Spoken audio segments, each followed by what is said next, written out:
जय हिंद स्टूडेंट्स। अभी हम लोग शुरू करने जा रहे हैं न्यू चैप्टर, जो कि इनऑर्गेनिक का सेकंड चैप्टर आपका जो है पी ब्लॉक, सेकंड चैप्टर होगा, यानी कि थर्ड चैप्टर, तीसरा चैप्टर है ये। तो इनऑर्गेनिक में सबसे पहले पढ़े थे मेटलर्जी, दूसरा नंबर में था आपका पी ब्लॉक एलिमेंट, और तीसरा नंबर है आपका D and F block element, यानी कि 8 नंबर चैप्टर। सीरियल वाइज देखें तो कितना होगा, फर्स्ट बुक का 8 नंबर चैप्टर, उसके बाद लास्ट बचेगा आपका इनऑर्गेनिक में जो है आपका कोऑर्डिनेशन कंपाउंड, जो कि बहुत ही मतलब कॉन्सेप्चुअल है, और उसमें जो है आईपीसी नाम पूछा जाता है। और ये चैप्टर बहुत ही छोटा है, 3 या 4 लेक्चर में ये खत्म हो जाएगा, मैक्सिमम 4 लेक्चर चलेगा, ठीक है।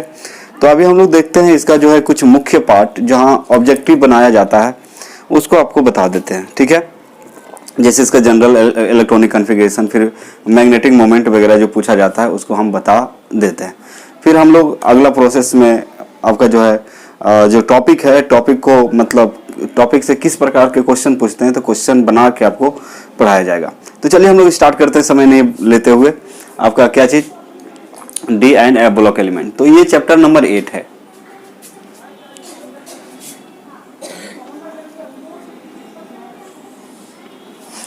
तो अभी जो हम लोग पढ़ने जा रहे हैं वो है आपका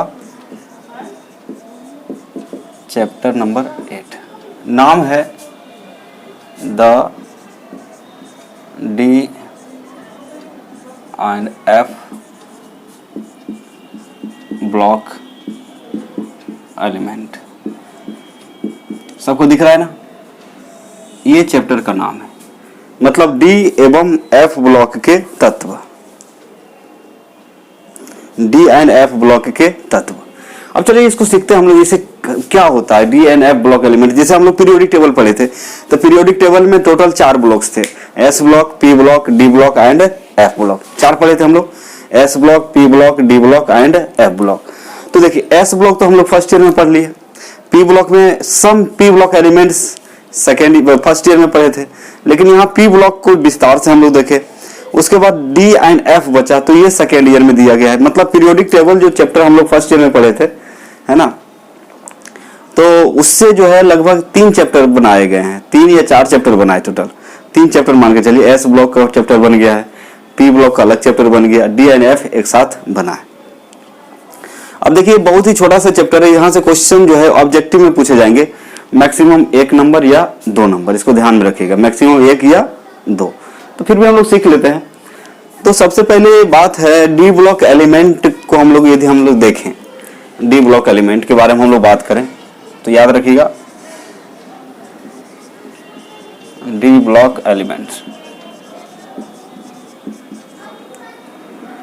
डी ब्लॉक के तत्व के बारे में बात करें तो इसका जनरल इलेक्ट्रॉनिक कॉन्फ़िगरेशन देखिएगा, जनरल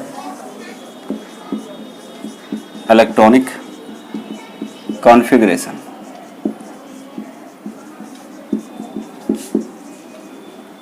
इसको हम लोग बोल सकते हैं शॉर्ट में GEC, general electronic configuration of D block element is, इसको याद रखना क्या होता है, NS1 और 2, यहां पे नहीं आएगा, यहां पे लिख देते हैं आपको NS1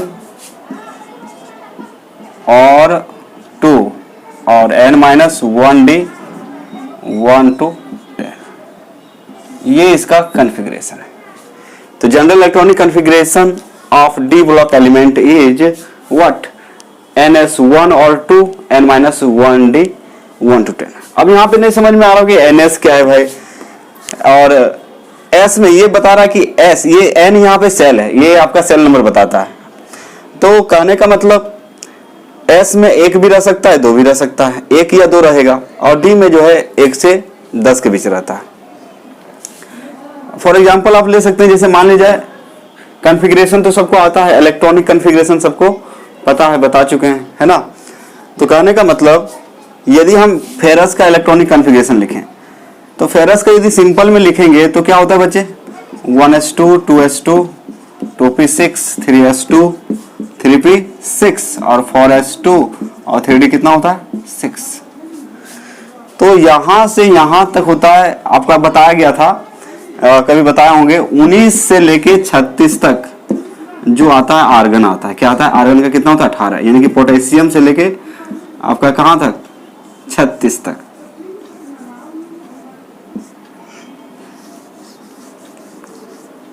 पोटेशियम 19 से लेके Kr क्रिप्टन 36 तक जो आता है नोबेल गैस, वो होता है आर्गन। इसको कोर इलेक्ट्रॉन बोलेंगे। क्या बोलेंगे? Core electron. तो देखिए 18 कहां पूरेगा? 2 2 4, क्योंकि 19 से लेके 36 तक है, तो 26 जो है 26 जो है आपको किसमें आएगा? आपका आएगा मतलब इसके अंदर आएगा, यानी कि 26 भी किसके आएगा? 19 से 36 के बीच में आएगा। मतलब यहाँ पे जो कोर इलेक्ट्रॉन होगा 2 2 4 6 10 2 12 6 18, तो ये याद रखिएगा 19 से 36 के बीच क्या लेते हैं? Kr।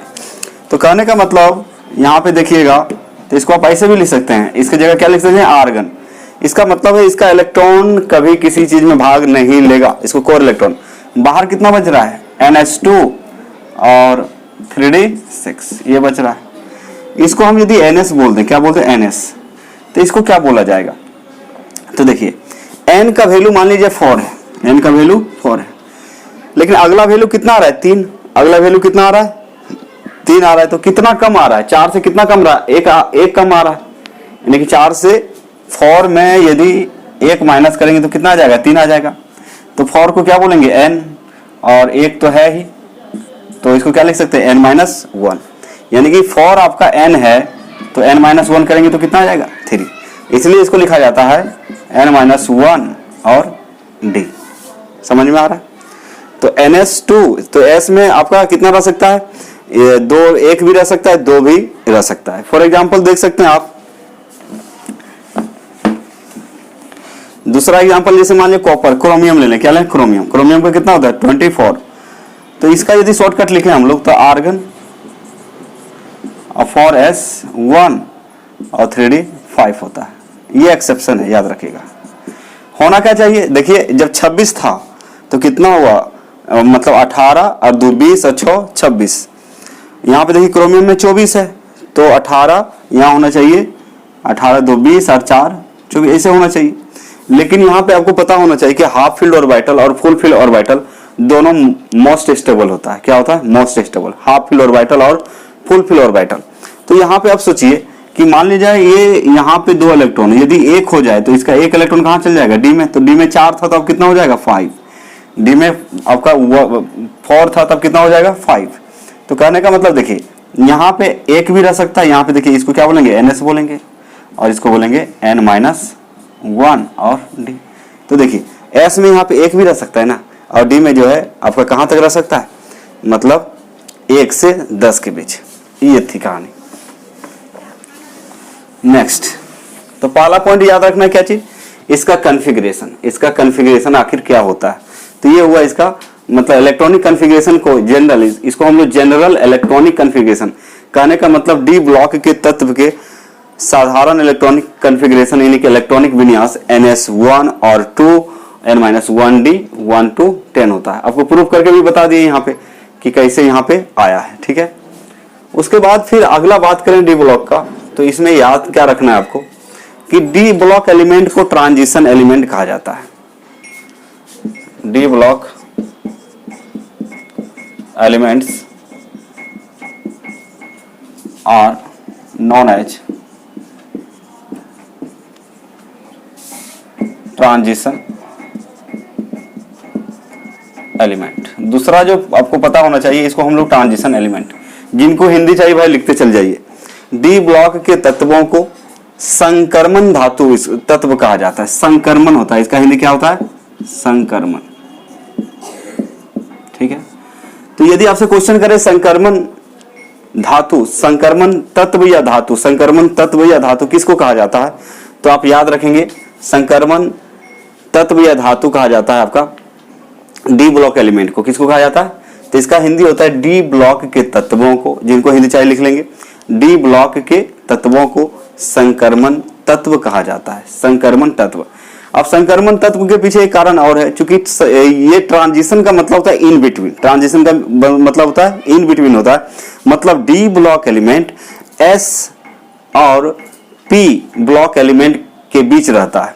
एस ब्लॉक और पी ब्लॉक के बीच कौन आता है? D block element. और ये जो इसका ग्रुप होता है आपका जाता है 3 to 12, 3 to 12 ग्रुप जो है आपका डी ब्लॉक एलिमेंट। तो याद रखिएगा कि डी ब्लॉक के तत्वों को संक्रमण तत्व कहा जाता है, याद रखिएगा। इसका हिंदी क्या बोले? डी ब्लॉक के तत्वों को संक्रमण तत्व कहा जाता है, लिख लेंगे, डी ब्लॉक के तत्वों को संक्रमण तत्व कहा जाता है। नेक्स्ट पॉइंट यदि हम देखें, इसका ग्रुप देखिए, थर्ड ग्रुप, नेक्स्ट पॉइंट याद रखेंगे, थर्ड ग्रुप टू 12, यानी कि ग्रुप नंबर 3, या इसे भी लिख सकते हैं group number 3, group number 3 to group number 12, ये जो है डी ब्लॉक एलिमेंट, ये डी ब्लॉक के अंदर आता है, ये आपका डी ब्लॉक एलिमेंट है। तो याद रखिएगा ग्रुप नंबर 3 से ग्रुप नंबर 12 तक के जो तत्व है डी ब्लॉक एलिमेंट है, ठीक है। अब यहां पे देखिएगा सबका सब मेटल होता है। All the D block elements, all the D block elements are metal. इसका मतलब होता है डी ब्लॉक के सभी तत्व, डी ब्लॉक के सभी तत्व धातु होते हैं, याद रखेंगे। डी ब्लॉक के सभी तत्व क्या होते हैं बच्चे? धातु होते हैं। डी ब्लॉक के सभी तत्व क्या होता है? धातु होता है, ठीक है। उसके बाद इतना सीखने के बाद इसमें सीरीज देखिए, कितने सीरीज होता है, सब ऑब्जेक्टिवली इंपॉर्टेंट है। यदि कोई पूछेगा how many series in D block element, तो आप बोलिएगा 4 सीरीज। क्या होता है? 4 सीरीज। मतलब याद रखेंगे there are 4 series in D block element.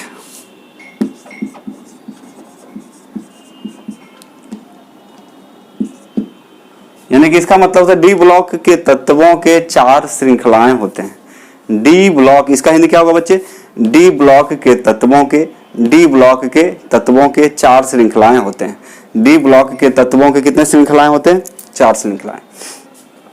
पहला जो है, पहला का नाम है आपका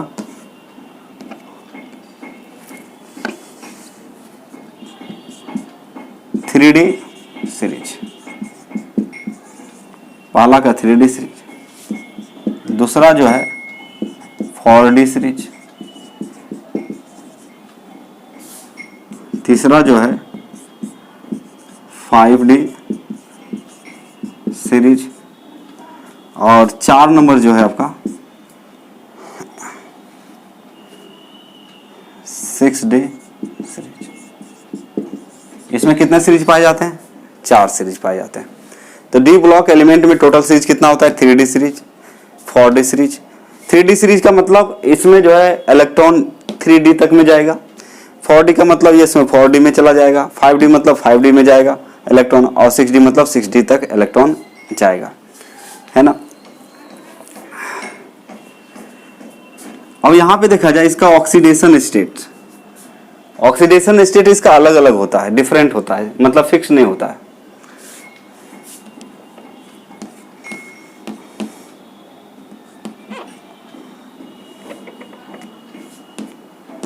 लिखिएगा D block elements having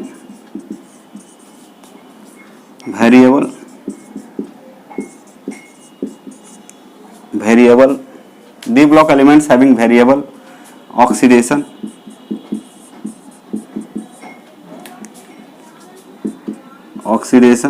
states. इसका variable oxidation state, D block elements having variable oxidation states. इसका मतलब होता है डी ब्लॉक के तत्वों के ऑक्सीकरण संख्या परिवर्तनीय होता है, मतलब बदल सकता है। क्या हो सकता है? बदल। कुछ एलिमेंट का ठीक है, लेकिन सबका बदल सकता है, कभी 1 होगा, कभी 2 होगा, कभी 3 होगा। एक ही एलिमेंट है लेकिन उसका ऑक्सीडेशन स्टेट क्या हो जाएगा? जैसे फेरस का लीजिए, फेरस का +2 भी होता है और +3 भी होता है। कॉपर का लीजिए, +1 होता है, +2 भी होता है, +1 होता है, +2 भी होता है। इसलिए क्या आप जानिएगा, D block elements having variable oxidation state. तो इसका ऑक्सीडेशन स्टेट क्या होता है? वेरिएबल, जो क्या हो सकता है? बदल सकता है। तो इसका हिंदी लिख लीजिए, डी ब्लॉक के तत्वों के ऑक्सीकरण अवस्था परिवर्तनीय होता है। परिवर्तनीय, वेरिएबल का मतलब क्या होता है? परिवर्तनीय। जैसे आप लोग गणित में पढ़ते होंगे, मैथमेटिक्स में, वेरिएबल, जैसे x का वैल्यू क्या होगा? वेरिएबल। y का वैल्यू क्या होगा? वेरिएबल, बदल सकता। तो यहां भी याद रखिएगा, ये क्या होता है? आपका वेरिएबल होता है। तो जल्दी से क्या करें, इसका मतलब स्क्रीनशॉट ले लीजिए। इसका क्या ले लें? स्क्रीनशॉट ले लें, आगे बताते हैं।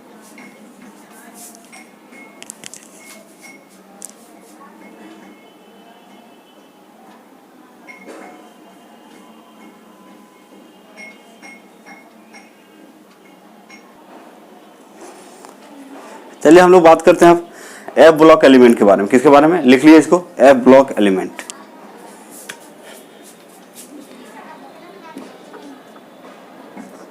F block elements. अब देखिए ये एफ ब्लॉक एलिमेंट होता क्या है। तो इसका जनरल इलेक्ट्रॉनिक कॉन्फ़िगरेशन क्या होता है? General electronic configuration of F block element is, सबसे पहले NH2 होता है, N-1 D 0 या फिर 1 रहेगा, फिर होता है N-2 F, और ये होता है आपका 1 to 14। 1 to 14 F में जो रहेगा आपका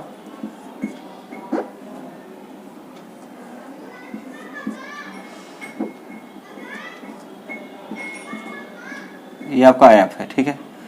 F में रहेगा 1 से 14 के बीच रहेगा। F में कितना रहेगा बच्चे? F में रहेगा 1 से 14 के बीच में।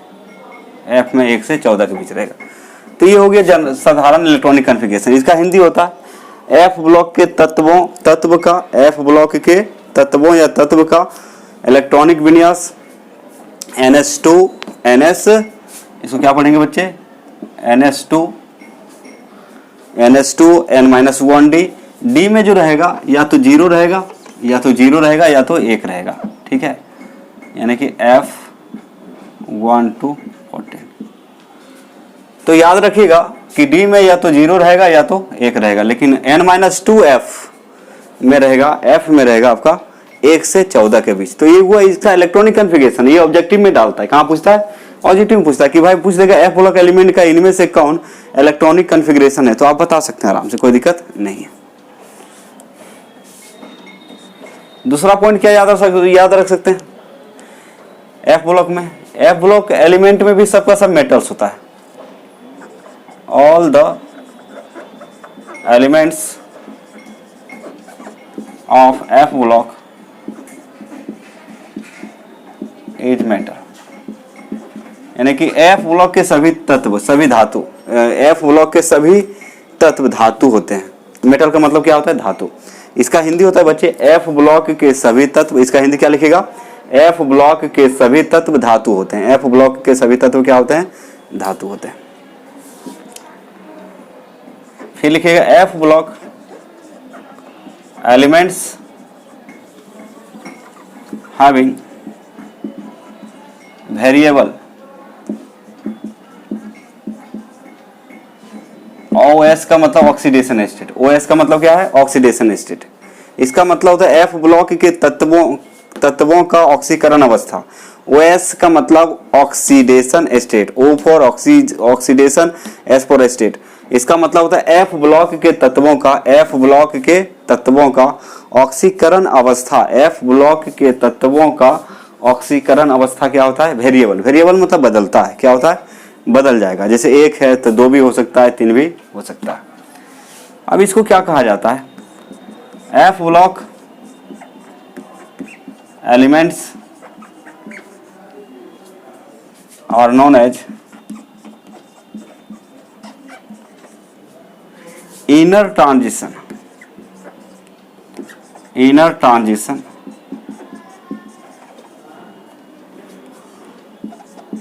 एलिमेंट,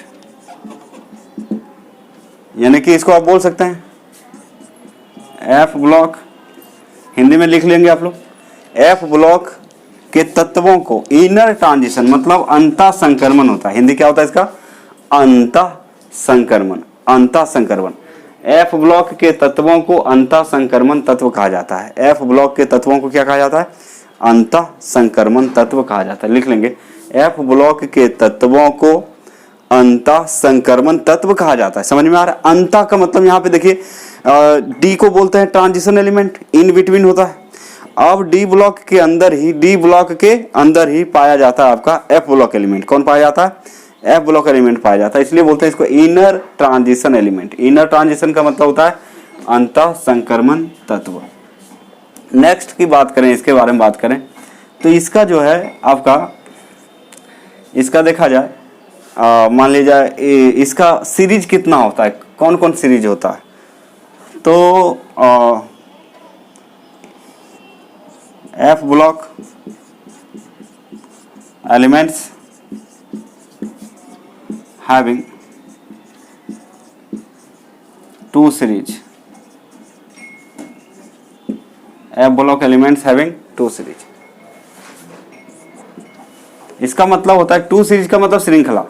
F ब्लॉक के तत्वों के 2 श्रृंखलाएं होते हैं। F ब्लॉक के तत्वों के कितने श्रृंखला होते हैं, 2 श्रृंखला होते हैं। पहला का नाम है बच्चा, पहला का नाम है आपका 4F सीरीज। अब 4F सीरीज को ही कहा जाता है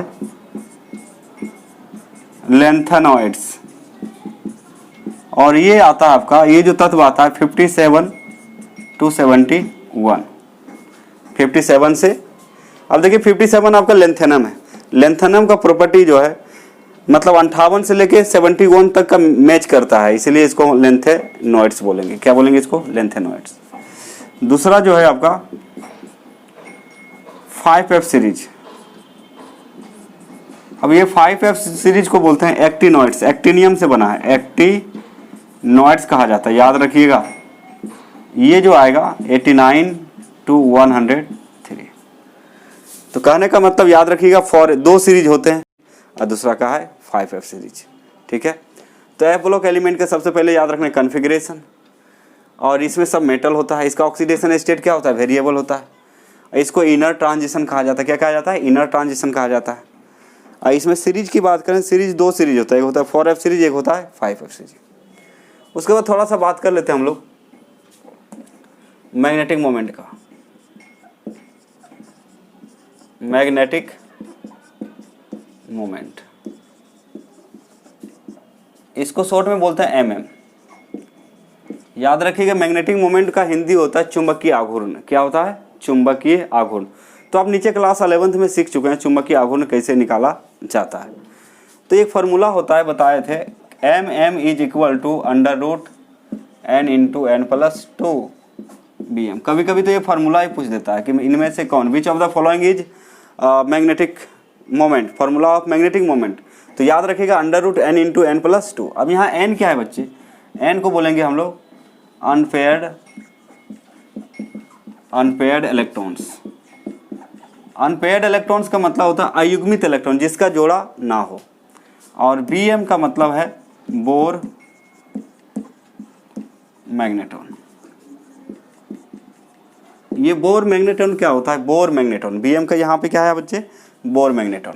अब देखिए ये मैग्नेटिक मोमेंट कैसे निकाला जाता है। फॉर एग्जांपल ले लें, जैसे मान लीजिए आपका निकालना है, आपका जो है स्कैंडियम से लेके जिंक का तक आता है, 3D सीरीज है आपका। तो कहने का मतलब कोई भी ले ले तो जैसे मान लिया स्कैंडियम ले लिए, क्या ले लिए, स्कैंडियम, इसका एटॉमिक नंबर होता है 21। इसका कन्फिग्रेशन लिखेंगे तो होता है 1s2 2s2 2p6 3s2 3p6 और 4s2 3d1 होता है। तो 18 तो आ जाएगा आपको कितना, 3p6 तक हो गया 18 आर्गन, तो बचेगा 4s2 और 3d1। तो आपको पता है s में जो है, s में जो होता है एक ऑर्बिटल होता है, p में जो है 3 ऑर्बिटल होता है, d में इसको ऑर्बिटल यदि हम बोल दें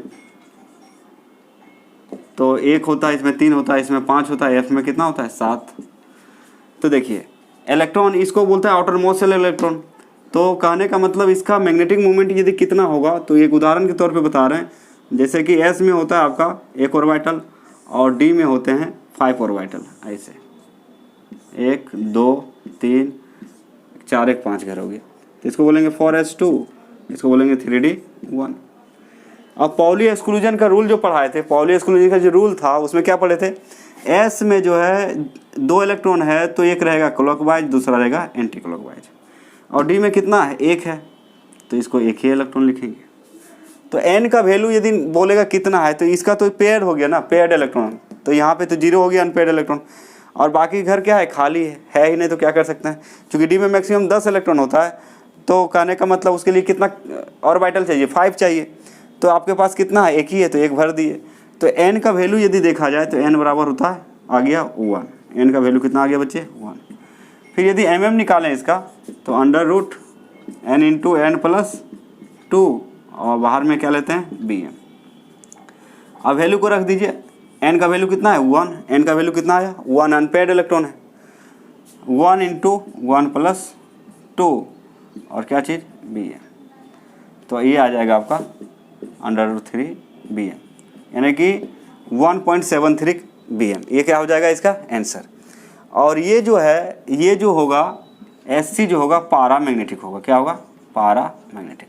आपको बता चुके हैं कि जिसके पास भी अनपेयर्ड इलेक्ट्रॉन होता है वो क्या होता है पारामैग्नेटिक।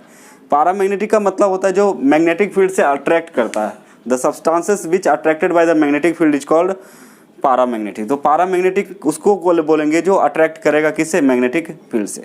तो इस टाइप से आप इसको क्या कर सकते हैं, याद कर सकते हैं। और आपका एक काम दे रहा हूँ, काम जो है आप जो है 22 से लेके 22 से 30 तक का आप क्या करेंगे, mm निकालेंगे। mm का मतलब मैग्नेटिक मोमेंट को क्या करेंगे, फाइंड आउट कर लेंगे, जैसे 21 था तो 3d1 आया, 22 रहेगा 3d2 आएगा, 23 रहेगा 3d3 आएगा। इलेक्ट्रॉनिक कन्फिगरेशन बता चुके हैं ना, जिनको नहीं पता है इलेक्ट्रॉनिक कन्फिगरेशन कैसे लिखा गया है, वो जाएंगे प्ले लिस्ट में। कहाँ जाएंगे, प्ले लिस्ट में, और प्ले लिस्ट में देखेंगे आप, एक रहेगा some basic concept for 11th and 12th, some basic concept for 11th and 12th video बना चुके हैं, वहाँ पे जाके क्या कर सकते हैं, आप देख सकते हैं इलेक्ट्रॉनिक कन्फिगरेशन कैसे निकाला जाता है, और इस टाइप से आपका मैग्नेटिक मोमेंट भी कैसे निकाला जाता है। तो ये सब शायद वहाँ बताया गया है, आप वहाँ देख सकते हैं, ठीक है। तो ठीक है बच्चे, आज हम लोग थोड़ा सा इन्फॉर्मेशन दिए D&F ब्लॉक एलिमेंट के बारे में। कल से हम लोग इसका चैप्टर के अंदर जो भी टॉपिक वाइज क्वेश्चंस होंगे उसको हम लोग क्या करेंगे, सॉल्व करेंगे। आज का लेक्चर यहीं समाप्त करते हैं। जय हिंद।